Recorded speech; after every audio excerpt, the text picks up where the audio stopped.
Dentro de ellos hemos visto conveniente realizar lo que es la faringitis aguda, cuyo CIE10 es J02, ¿no? Siguiente, por favor. Bueno, dentro del caso clínico, como podemos ver, el motivo de consulta es el dolor de garganta, ¿no? La enfermedad actual tiene un tiempo de enfermedad de 4 días, forma de inicio brusco, con un curso de la enfermedad es progresivo. Es una paciente mujer de 68 años de edad, que 4 días antes del ingreso prácticamente refiere glositis, odinofagia de intensidad creciente, sobre todo al pasar la comida. 2 días antes, paciente refiere persistencia de síntomas, a lo que se agrega la presencia de expectoración mucoverdosa, sensación de alza térmica y ausencia de tos. Un día antes, el paciente refiere que la clínica presentada se intensifica, nos refiere diarrea, vómitos, artralgia u otros síntomas asociados. Entre sus antecedentes patológicos, diabetes mellitus tipo 2 hace 10 años y alergias a las penicilinas, refiere una reacción anafiláctica hace 2 años. Las funciones biológicas en su apetito se muestra hiporexia, en la sed sin alteraciones, orina y deposiciones sin alteraciones, peso ligeramente conservado, lo que es el sueño sin alteraciones. Con respecto al examen físico, los signos vitales, la temperatura tiene 38.5 grados, la frecuencia cardíaca 75 latidos por minuto y una frecuencia respiratoria de 18 respiraciones por minuto. Al estado general, aparente regular estado general, regular estado de hidratación, regular estado de nutrición, ventilando espontáneamente. Al aparato respiratorio no muestra alguna alteración, pero al aspecto físico, al examen físico en la boca, vamos a ver que la orofaringe hiperémica, con múltiples lesiones vesiculares de unos 2 milímetros de diámetro, con centro blanquecino, rodeado de un alveolo eritematoso situado en el paladar, y en modelo fauce en mucosa labial inferior y sublingual. En el cuello, dolorosa al tacto. Como podemos ver en la imagen, se observan las vesículas con un alveolo eritematoso, características en la mucosa sublingual y la orofaringe. Siguiente, por favor.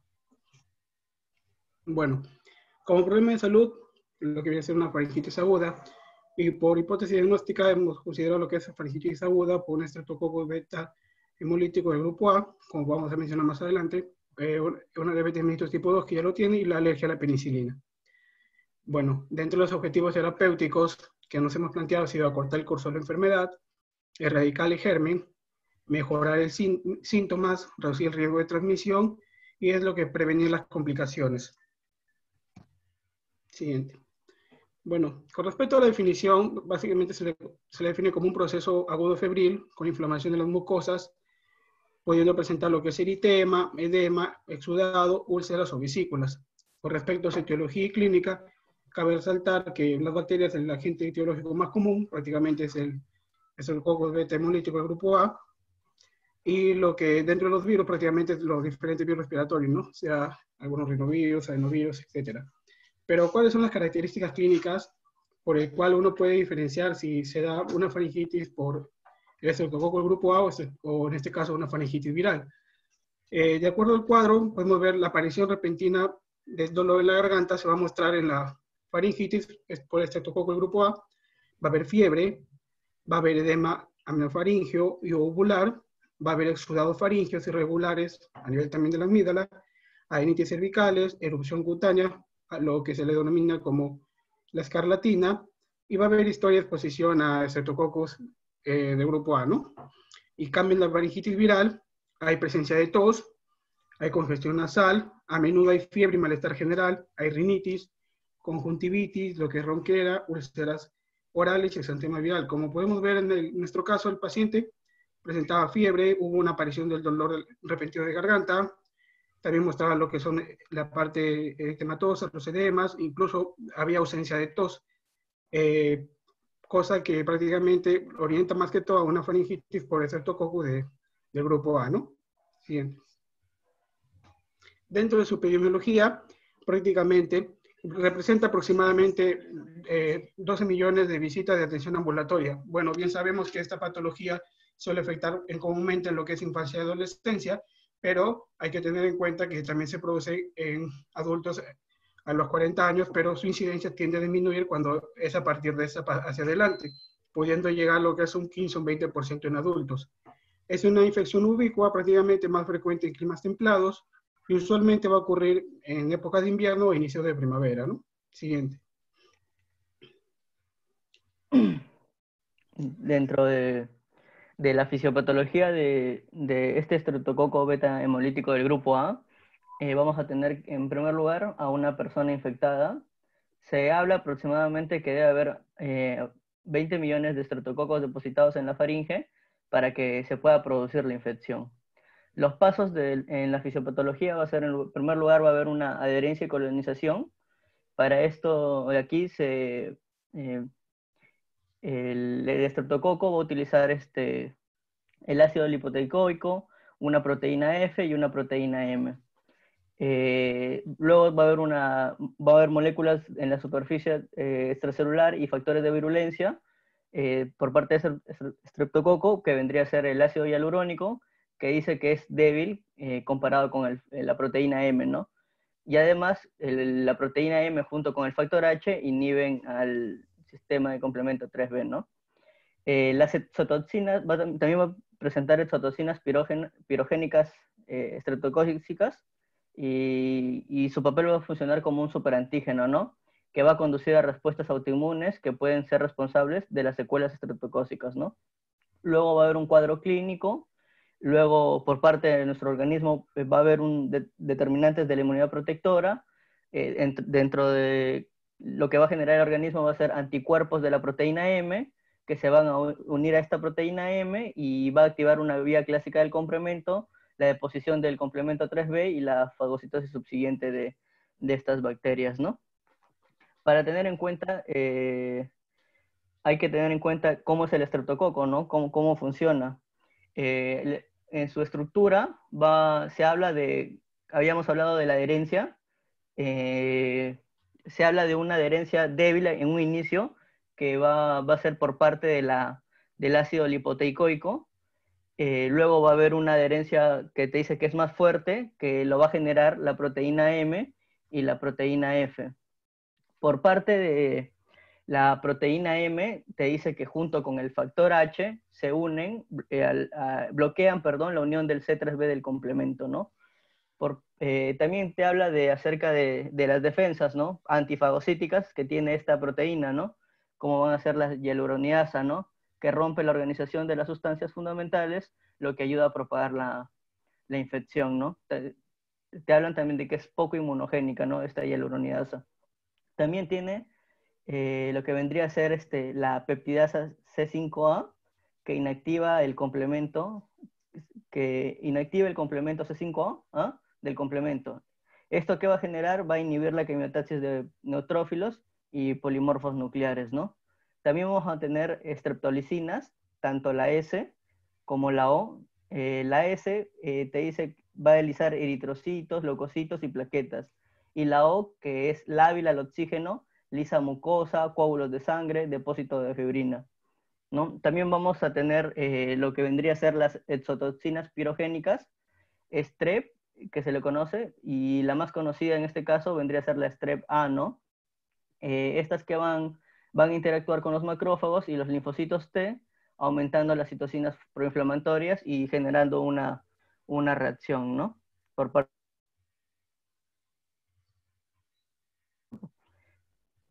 Luego tenemos dentro de la patogenia eh, las diferentes enfermedades que puede generar este Streptococcus pyogenes, ¿no? Que es el Streptococcus beta hemolítico del grupo A, ¿no? A través de las enzimas estreptocócicas pirogénicas que habíamos dicho, va a generar una inflamación local, una invasión, y va a generar una infección nasofaringia y ótica, ¿no? Como vendría a ser en nuestro caso. Por otra parte, a partir de liberación de toxinas, puede generar el síndrome de shock tóxico estreptocócico, ¿no? A partir de la diseminación hematógena puede generar artritis, meningitis. También a nivel de piel, cutáneo, a través te hablan de un CD44, un cúmulo de diferenciación.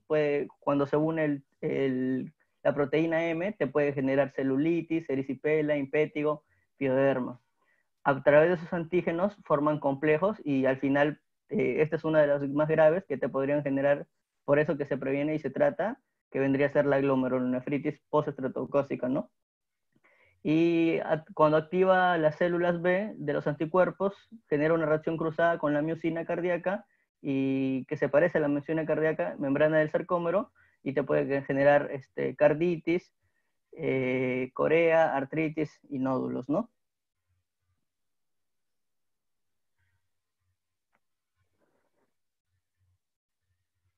Jorge.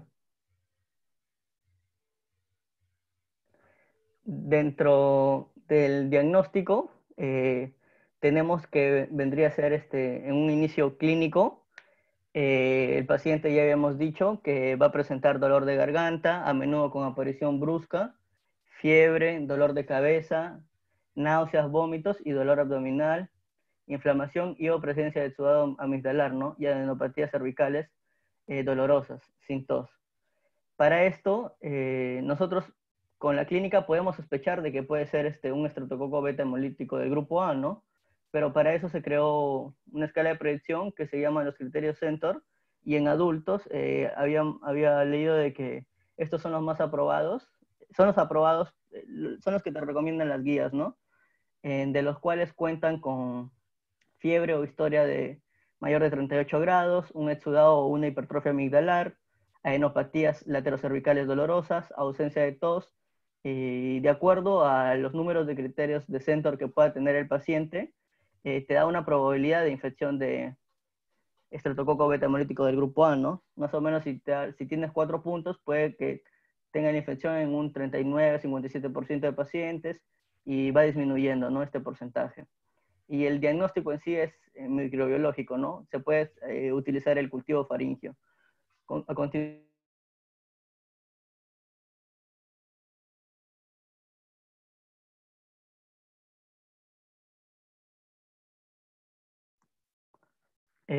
continuación, vamos a presentar el algoritmo, que vendría a ser un paciente que presenta ya la clínica de faringoamigdalitis aguda que ya les había mencionado, y luego ver estos criterios, ¿no? Si, por ejemplo, el paciente está en un brote comunitario, por ejemplo, hay escarlatina o es una época de invierno, hay una inmunodepresión por parte del paciente, antecedentes de fiebre reumática, y sintomatología grave como meningoencefalitis, dolor de ótice, inflamación severa. Si es que sí lo tiene, entonces este algoritmo nos menciona, es español, nos menciona que deberíamos darle tratamiento antimicrobiano de inmediato. Si es que no tuviese, recién aplicamos los criterios Centor. Y nos recomiendan que si es que tiene menos de 2 puntos, solamente se trata sintomáticamente. Es posible que sea viral esta faringitis o faringoamigdalitis. Si tiene más de 3 puntos, mayor o igual a 3 puntos, lo que recomiendan en España es que se hace una prueba de antígeno rápido, que es el Strep A, y se puede hacer en el mismo consultorio, es rápido, y si es que te sale, si es que si es que te sale positivo, se da tratamiento, y si sale negativo, se da un tratamiento de nuevo sintomático. ¿Qué hacer cuando tienes 2 puntos en los criterios de Centor? Si no se dispone de esta prueba Strep A, que es el test rápido, usar la prescripción diferida de antibióticos, y si es que así se encuentra, dar un tratamiento antimicrobiano inmediato, y si es que te sale negativo, dar un tratamiento sintomático, ¿no?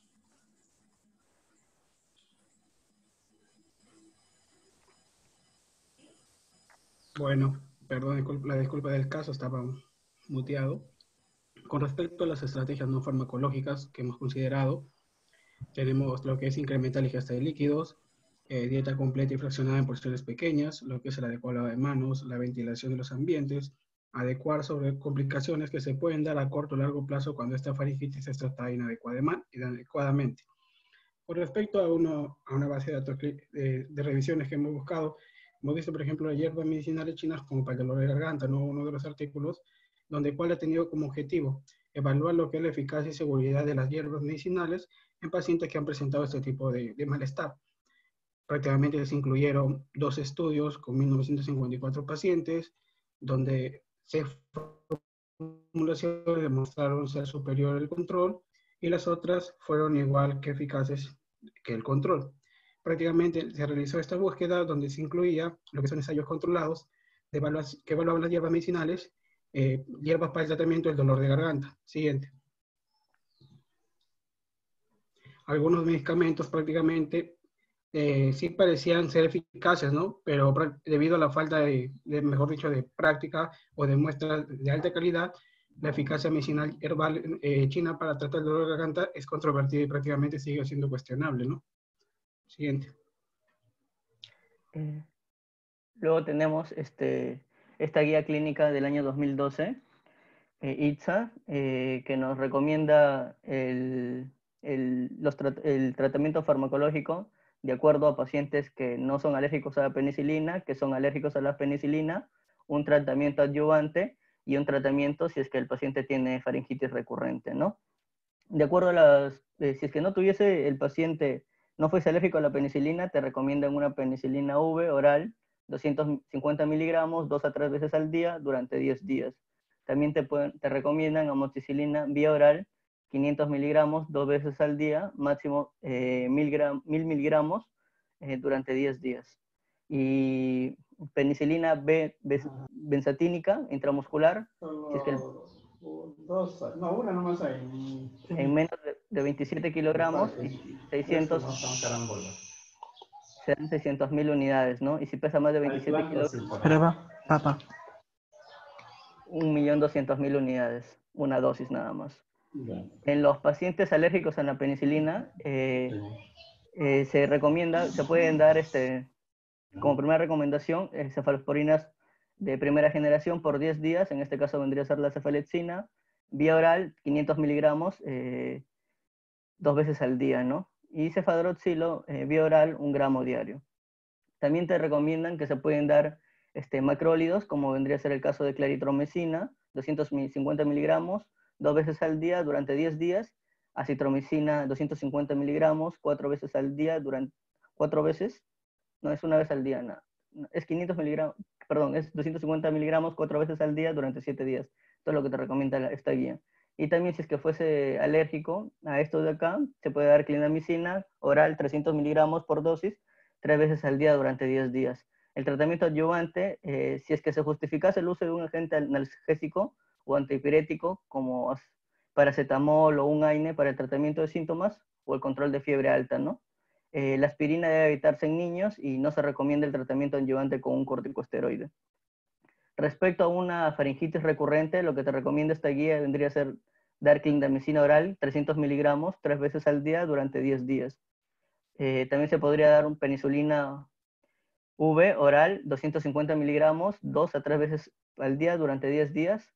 Y también lo que te recomienda esta guía es darle rifampicina de 8 a 12 miligramos por kilogramo en una dosis por los últimos 4 días de tratamiento, ¿no? Máximo 600 miligramos por día. También te puedes dar amoxicilina ácido clavulámico, 250 a 500 miligramos por 8 días, vía oral, y en un máximo de 2.000 miligramos de amoxicilina por día. Y si se adopta por la antibiótico intramuscular, penicilina G-benzatínica, 600.000 unidades, si es que pesa menos de 27 kilogramos y más de 1.200.000 unidades si es que pesa más de 27 kilogramos, ¿no? No se recomienda la amigdalectomía exclusivamente para reducir la frecuencia de la faringitis por estreptococo de grupo A, ¿no? Bueno, entrando en lo que viene a ser ya la previa presentación del tratamiento farmacológico, como hemos visto, los fármacos de primera elección para este tipo de faringitis con estreptococo grupo A son prácticamente lo que es el grupo de las penicilinas, ¿no? Bueno, pero más que todo acá mencionar sus ventajas y desventajas, dentro de la penicilina V tenemos que es de espectro estrecho, que es sin resistencia documentada y de bajo costo, ¿no? La desventaja es prácticamente la dosificación 3 veces al día, pero sin embargo el régimen 2 veces al día parece tener también puede ser efectivo, ¿no? Con respecto a la amoxicilina, también disponible como tableta en liberación prolongada 1 vez al día, y la penicilina G-benzatínica se puede administrar como una dosis única, como adherencia garantizada o único fármaco estudiado para la prevención, incluso en este caso de una complicación no supurativa como la fiebre reumática. Y dentro de sus desventajas de esta penicilina G, la disponibilidad variable, el alto costo y el dolor en el lugar de la inyección, ¿no? Pero teniendo en cuenta que el paciente es un paciente que es alérgico a las penicilinas, ¿no? Prácticamente se podría abarcar otros 2 tipos de fármacos, como son las cefalosporinas, específicamente 2 de ellos, ¿no? Como es la cefalexina y el cefadroxil. dentro de ella, que son cefalosporinas de primera generación. Dentro del cefalexino vamos a ver prácticamente sus ventajas, que es una alta tasa de eficacia, con un espectro más estrecho de la cefalosporina de última generación, pero dentro de sus desventajas tenemos que es un espectro más amplio que la penicilina, el mayor potencial para inducir resistencia a los antibióticos. El cefadroxil, su ventaja prácticamente, porque se mencionaba anteriormente las dosis, una vez al día, es una alta tasa de eficacia, tiene un espectro más estrecho que la cefalosporina de última generación, y dentro de sus desventajas tenemos el espectro más amplio, que las penicilinas tienen mayor potencial de inducir resistencia. Siguiente.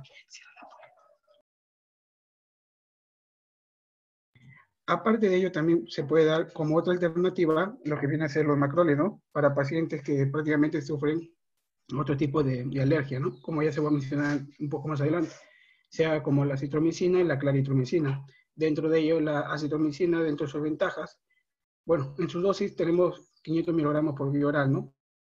Prácticamente en el día uno seguido de 250 entre un tiempo de 2 a 5 días. Y la dosificación alternativa, pues 500 miligramos por vía oral una vez al día durante 3 días.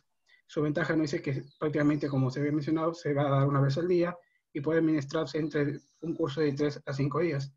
Y su desventaja es una tasa creciente de resistencia y puede estar asociado raramente a lo que es un intervalo de QT prolongado y un TDP. Con respecto a la claritromicina, se va a administrar en dosis de 250 miligramos por vía oral 2 veces al día durante 10 días. Y bueno, más que todo su desventaja es una tasa creciente de resistencia, mayores efectos secundarios gastrointestinales que la citromicina, puede provocar interacciones farmacológicas con el CYP3A4, incluso lo que es realmente también asociado a lo que es un intervalo QT prolongado y el TDP. Pero cuando hay algunos casos donde hay incluso resistencia o alergia a lo que es a la cefalosporina y los macrólidos, tenemos una alternativa como es la lincosamida, que viene a ser la clindamicina, que tiene una dosis de 300 miligramos por vía oral, 3 veces al día durante 10 días, y más que todas sus desventajas, que es una tasa creciente de resistencia y hay un alto perfil de efectos secundarios, más que todo gastrointestinales. Siguiente. Como ya he mencionado, cuando hay reacciones alérgicas a la penicilina, tenemos en pacientes con reacciones leves, donde no hay mediados por inmunoglobulina E a la penicilina, el fármaco de elección va a ser prácticamente una cefalosporina de primera generación, como hemos mencionado, lo que es la cefalexina o cefadroxil.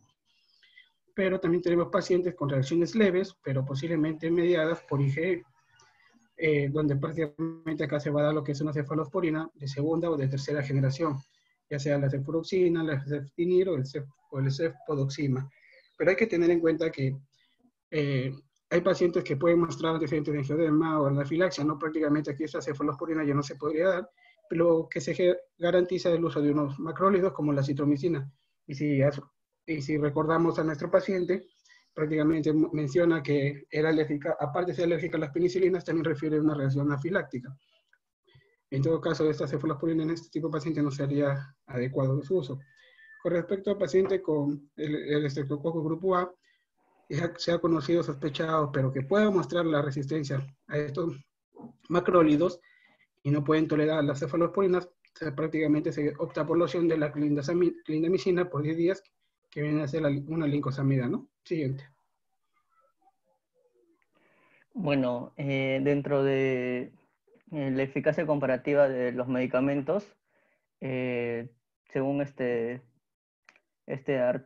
artículo de Cochrane, que habla de diferentes tratamientos con antibióticos para la faringitis por estreptococo del grupo A, y eh, dentro de sus objetivos estaba medir la eficacia comparativa y cómo es que estos antibióticos iban a aliviar los síntomas, acortar la duración de la enfermedad, prevenir la recaída y la prevención de las complicaciones, y también iban a ver efectos adversos y el riesgo-beneficio, ¿no?, de estos tratamientos. ¿Qué es lo que pasó? Primero midieron la valoración entre cefalosporinas y penicilinas, ¿no? En, se encontró los siguientes resultados en cefalosporinas versus penicilinas, que la resolución de los síntomas en 5 ensayos clínicos aleatorizados se mostraron a favor del tratamiento con cefalosporinas. Sin embargo, las estimaciones del efecto en adultos y en niños analizados por separado no revelaron diferencias estadísticamente significativas entre los grupos, ¿no? También se evidenció que la incidencia de recaída clínica en 4 ensayos clínicos aleatorizados demostró que hubo un beneficio con las cefalosporinas sobre las penicilinas en la población total. Esto se debió a una diferencia en 2 ensayos en adultos y no hubo diferencias entre los ensayos en niños. Respecto a la incidencia de efectos adversos, se encontró que en 3 ensayos clínicos aleatorizados, en un grupo de cefalosporinas, se encontraron 212 de 788 informaron efectos adversos, y comparando con 87 de 491 en el grupo de penicilina, ¿no? Es por eso también que se ha hablado que estos grupos eran heterogéneos, ¿no? Y se demostró que no hubo diferencia entre los tratamientos, ¿no? Luego, analizaron también lo que vendría a ser los macrólidos versus las penicilinas, ¿no? En donde encontraron que la resolución de los síntomas en 6 ensayos clínicos autorizados, la estimación del efecto en adultos fue similar a la de los niños. La resolución de la fiebre a los 2 a 10 días después del tratamiento, en 2 ensayos con 371 participantes, todos los participantes en ambos grupos estaban libres de fiebre en el momento en que fueron evaluados. La incidencia de la recaída clínica en 6 ensayos clínicos autorizados, 22 de 441 participantes en el grupo de macrólidos y hubo 16 de 361 en el grupo de penicilinos. La diferencia no fue estadísticamente significativa. Y la incidencia de efectos adversos en 6 ensayos clínicos autorizados nos demostró que no hubo diferencias estadísticamente significativas, ¿no? Se informaron 282 entre los macrólidos y 251 en las penicilinas. Bueno, en esta diapositiva vamos a tener en cuenta conocer los rangos más que todo de estos fármacos, ¿no? Es bueno siempre y cuando, como sabemos bien, hacer un fármaco que se usa en primera línea, y es bueno, por un lado, tener sus RAMs y contraindicaciones, ¿no? Dentro de ello tenemos la penicilina G-benzatínica, que más que todo son reacciones de hipersensibilidad leves a moderadas y que se manifiesta con comezón, erupciones, urticaria y dificultad respiratoria. Entre sus contraindicaciones, prácticamente los pacientes alérgicos a las mismas penicilinas, o las cefalosporinas, pacientes asmáticos, con fiebre del heno, incluso una insuficiencia renal grave. La penicilina V oral, entre sus ramas que todas las frecuentes son náuseas, vómitos, diarrea moderada, y poco frecuentes lo que son reacciones alérgicas leves, ¿no? Y en las contraindicaciones de la misma hipersensibilidad. Y la moxi, dentro de sus RAMs, más común son los gastrointestinales.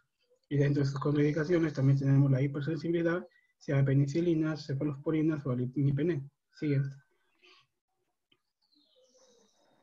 En este cuadro de eficacia comparativa, vamos a evaluar los grupos de las penicilinas, ¿no?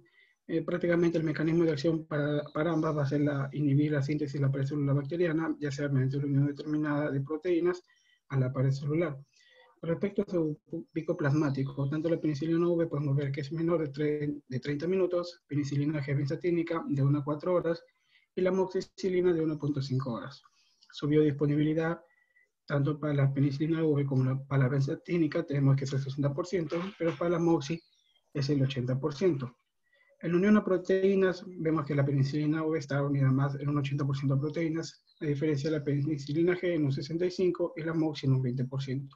Con respecto a su metabolismo, en los 3 casos es hepático, siendo más en un 55% la penicilina V, y la vida media, en el caso de la penicilina V, va a ser 0.5 horas, en la penicilina G-benzatínica es a 20-50 minutos, y la moxi es mayor, prácticamente de 1 hora. Y su excreción en ambos va a ser renal, siendo mayor en la penicilina G-benzatínica y en la moxi con un 70%. Siguiente. Luego vendríamos a tener lo que vendría a ser los macrólidos, que ya habíamos hablado. Todos son por vía oral, se administran por vía oral. Y en la citromicina, que vendría a ser 500 miligramos por vía oral, el primer día, el día 1 seguido de 250 miligramos por vía oral, en los días de 2 a 5, ¿no? Y se puede hay una alternativa de dosificación que vendría a ser 500 miligramos por vía oral durante 3 días, ¿no? La claritromicina vendría a ser 250 miligramos durante 10 días y la eritromicina 250 miligramos 4 veces al día durante 7 días.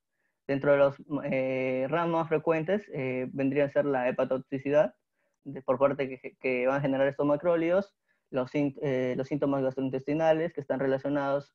Hay efectos gastrointestinales en el más del 10%, sabor anormal de 3 a 7%, diarrea, náuseas, vómitos. Y más frecuente en la eritromicina que en la claritromicina y acitromicina. Las reacciones alérgicas observadas incluyen fiebre, eosinofilia, erupciones cutáneas que desaparecen poco después de suspender el tratamiento. Y ya más específico, y respecto a cada macrólido, vendría a ser de que inhiben la subunidad ribosomal 50S, inhibiendo la translocación del ARN de transferencia, ¿no? Su pico plasmático de la citromicina vendría a ser 2 horas, y de todos, ¿no? De todos los macrólidos. La biodisponibilidad vendría a ser aproximadamente 35% en la citromicina, 60% en la claritromicina. Su unión a proteínas plasmáticas en la citromicina vendría a ser 50%, en la eritromicina 70-80% y en la claritromicina 60-70%. El metabolismo de estas vendría a ser hepático y su vida media de la citromicina de vida larga 40-68 horas, la eritromicina 1.5 horas y la claritromicina de 3 a 7 horas, ¿no? La excreción, normalmente la citromicina va a ser más por heces y orina mínima, ¿no? La eritromicina por la orina y la claritromicina por la orina. Y ya las ramas más frecuentes, que vendrían a ser lo que ya habíamos dicho, de los 3 que vendría a ser en gastrointestinales, y los ramas vendrían a ser anorexia, mareas, cefalea, claritromicina, cefalea, perversión del sabor, y eritromicina, anorexia, náuseas, vómitos, ¿no? Dolor abdominal. Lo más frecuente son los gastrointestinales, ¿no? Y interacciones sobre todo con los antiácidos, en lo que se recomienda administrar 1 hora antes o 2 horas después, ¿no? También tiene con los derivados ergotamínicos, la claritromicina, precaución con la fenitoína, con la carbamazepina, con el valproato, y la eritromicina, sobre todo que aumenta las concentraciones de las benzodiazepinas, ¿no?